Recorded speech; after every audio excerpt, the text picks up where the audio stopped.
Hey guys, it's Ross Scotland on Space Coach today. I thought we'd compare Imperial uniforms. So we have Director Krennic, Grand Admiral Thrawn. This is a similar rank but lower than Grand Admiral. And then we have the Death Star Gunner, Death Squad Commander, whatever you want to call it. So first thing to notice is the tunic on all three is essentially the same, barring some detailing, such as his badge here, his badge and his epaulets, but the style of the tunic is exactly the same. And you see the belt, the buckle is also the same. With the Death Star Gunner, he has, of course, a couple of little extra silver bits on his belt, and he just does not want to stand now. Whereas for the Grand Admiral and the Director, it's just the buckle and the rest is all black. As we said before, he has, I don't know what these are, thermal detonators perhaps, whereas the Grand Admiral doesn't have anything, and he also doesn't have anything. Now, I don't know if you can see on these two, but the cut is the same. You can see here, the line that goes down there on both sides and across the top is the same on Director Krennic. And in fact, it does look like essentially their uniforms are the same, except he has the white flared trousers, whereas his are black. And obviously this guy, he doesn't have flared trousers at all. Now, if you see the boots, they appear to also be the same on those two and on him as well. So very, very similar.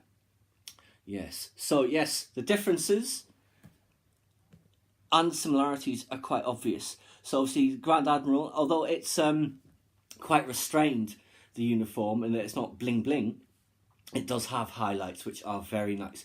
They certainly complement his blue skin and red eyes.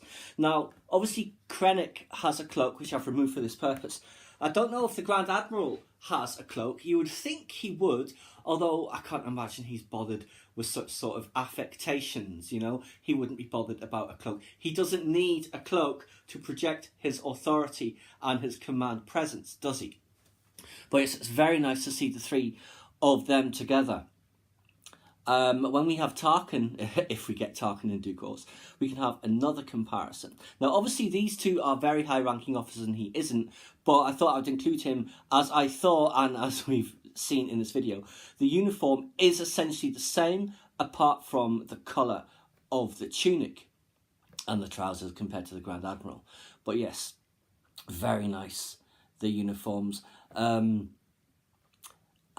Obviously inspired by fascist regimes in our own history, and it certainly does work for the Star Wars style, doesn't it? So let's see, is there anything else that we have on here?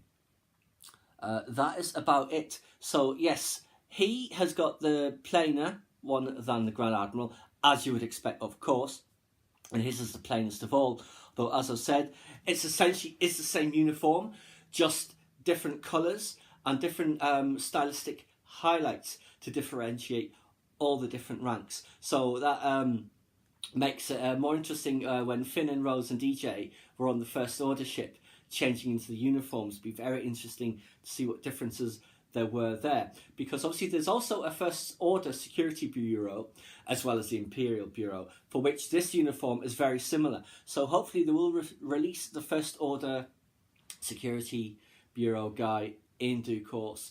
But for now, guys, that is just a quick comparison of Imperial uniforms. Please subscribe to my channel if you enjoyed this content. Leave me a comment suggesting an upcoming topic you'd like to see discussed, or like the video.